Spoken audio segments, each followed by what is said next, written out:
Assalamualaikum warahmatullahi wabarakatuh. Salam sehat, salam bahagia, dan salam sejahtera. Salam sejahtera buat kita semua. Bismillahirrohmanirrohim. Alhamdulillahirobbilalamin. Ashadu alla ilaha illallah wa ashadu anna Muhammadur Rasulullah. Allahumma sholli ala Sayyidina Muhammad wa ala ali Sayyidina Muhammad. Sahabat yang dirahmati Allah, mari kita berbagi dan belajar bersama-sama tentang kejujuran yang mengundang hidayah. Seorang anak remaja bermaksud membajak ladangnya untuk ditanami sesuatu. Ia berjalan mengiringi lembunya yang berjalan di depannya. Saat itu pagi hari tepat tanggal 9 Zulhijjah. Hari Arafah yang mulia di mana kaum muslimin yang sedang beribadah haji bersiap-siap untuk wukuf di padang Arafah. Tanpa diduga-duga, tiba-tiba lembu itu menoleh kepada pemuda yang berjalan mengikutinya, dan berkata, "Wahai Abdul Qadir, engkau tidak dijadikan untuk ini. Dan engkau tidak diperintahkan untuk mengerjakan ini." Pemuda tersebut memang Syaikh Abdul Qadir Al-Jilani, seorang ulama dan tokoh sufi yang di kemudian hari melahirkan Tariqah Al-Qadiriyah yang menyebar ke seluruh penjuru dunia. Abdul Qadir remaja itu sangat terkejut dan ketakutan mendengar teguran dari sang lembu itu. Ia berlari pulang dan bersembunyi di sutu loteng rumahnya. Ia merenungi peristiwa yang baru saja dialaminya, tetapi lagi-lagi ia melihat peristiwa luar biasa. Dari tempatnya tersebut, ia melihat pemandangan orang-orang yang sedang bergegas berangkat ke Arafah untuk melakukan wukuf, padahal tempat tinggalnya tersebut sangat jauh dari Makkah, yakni di Jilan, di tepi sungai Dajlah di daerah Tabaristan, termasuk wilayah Irak sekarang ini. Abdul Qadir yang memang cerdas itu langsung bisa menangkap isyarat dari apa yang dialaminya secara beruntun tersebut. Ia mendatangi ibunya, orang tua yang tinggal satu-satunya yang sangat dipatuhinya itu, dan berkata, "Wahai ibu, serahkanlah aku kepada Allah dan izinkanlah aku pergi ke Baghdad untuk menuntut ilmu dan berziarah kepada orang-orang solih di sana." Tentu saja ibunya yang bernama Fatimah itu terkejut dengan sikap dan permintaan anaknya yang begitu tiba-tiba. Tanpa ada tanda-tanda sebelumnya, sang ibu berkata, "Wahai anakku, kenapa engkau tiba-tiba berkata seperti itu?" Abdul Qadir menceritakan peristiwa yang dialaminya pada hari itu. Dan ibunya menangis penuh haru sekaligus pilu mendengarnya, tangisan bahagia dan sedih. Bahagia, karena ia yakin anaknya tersebut akan memperoleh derajat yang mulia di sisi Allah. Sebagaimana pesan isyarat yang dikandung dari peristiwa yang diceritakannya itu.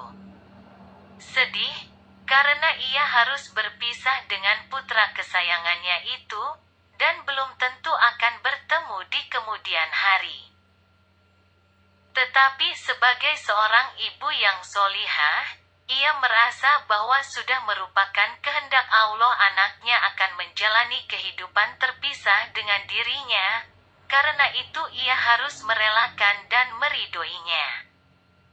Fatimah mempersiapkan segala sesuatunya untuk kepergiannya anaknya tersebut. Ia juga telah menghubungi kafilah dagang yang akan berangkat ke Baghdad untuk menitipkan Abdul Qadir kepada mereka hingga sampai di sana. Sebelum meninggal, Suaminya itu telah mewasiatkan 80 dinar untuk keperluan dua anaknya saat dewasa. Karena itu ia mengambil 40 dinar untuk bekal Abdul Qadir.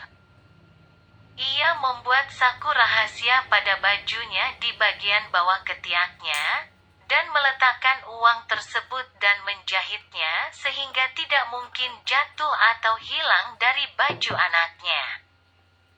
Pada waktu yang ditentukan kafilah akan berangkat, ibunya berpesan kepada Abdul Qadir untuk selalu berkata benar dan berlaku jujur dalam keadaan apapun. Ketika ia berangkat dan mengucapkan selamat tinggal, ibunya berkata, "Berangkatlah wahai anakku, aku telah menitipkan engkau kepada Allah. Mungkin wajahmu takkan pernah kulihat lagi hingga datangnya hari kiamat." Di tengah perjalanan, ketika kafilah itu meninggalkan suatu daerah bernama Hamadan, sekelompok orang berkuda berjumlah 60 mengepung kafilah tersebut. Ternyata mereka adalah para perompak yang akan menjarah kafilah tersebut. Tidak ada seorang pun kecuali diambil dan dikuras hartanya. Tetapi Abdul Qadir dibiarkan begitu saja karena ia tampak miskin dan tidak membawa apa-apa. Ternyata ada salah seorang perompak yang secara iseng bertanya kepadanya, "Wahai anak yang miskin, apakah engkau membawa sesuatu?" Abdul Qadir berkata, "Saya memiliki 40 dinar." "Di mana?" tanya perompak itu.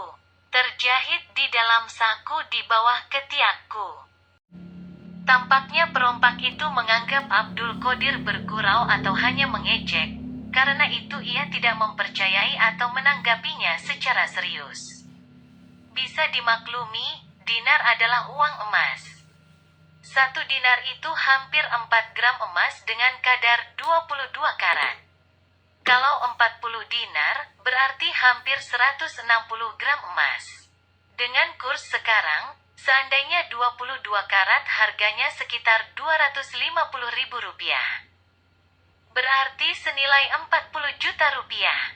Dengan penampilan seperti itu, tentu saja ia tidak percaya Abdul Qadir mempunyai uang sebanyak itu.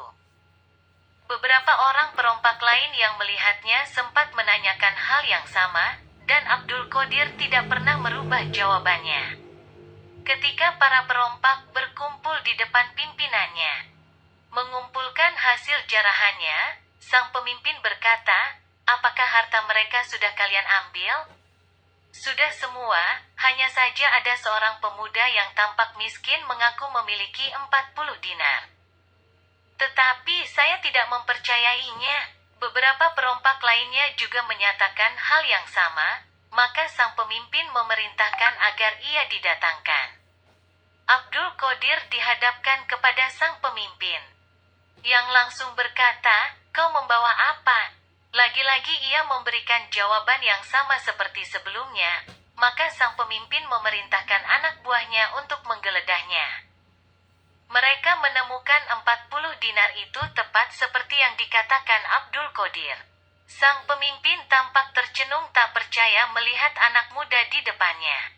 Setelah 40 dinar itu ditaruh di depannya oleh anak buahnya, ia berkata, "Wahai anak muda, mengapa engkau mengakui memilikinya? Dan tidak berbohong agar hartamu tidak kami rampas?" Abdul Qadir berkata, "Ibuku berwasiat agar aku selalu berkata benar dan berlaku jujur dalam keadaan apapun. Dan aku tidak akan pernah mengingkari janjiku kepada beliau." Pemimpin perompak itu langsung menangis mendengar jawaban Abdul Qadir, dan berkata sambil terisak-isak, "Engkau tidak pernah sekalipun mengingkari janjimu kepada ibumu, sedang aku telah bertahun-tahun mengingkari Allah, selalu menyalahi dan melanggar larangan Allah. Mulai saat ini aku bertaubat kepada Allah."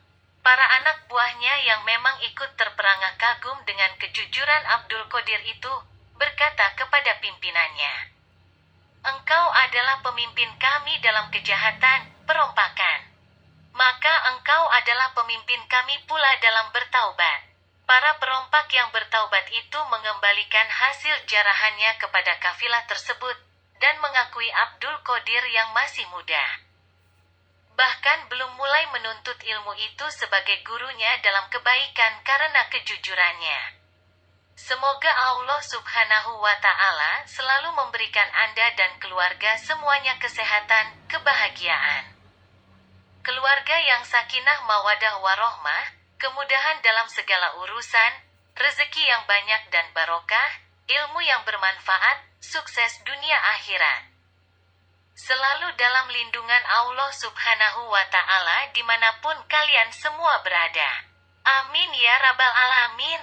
Sahabat yang dirahmati Allah, jangan lupa di-subscribe ya.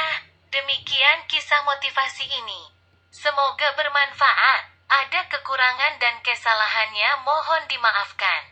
Terima kasih dan wassalamualaikum warahmatullahi wabarakatuh.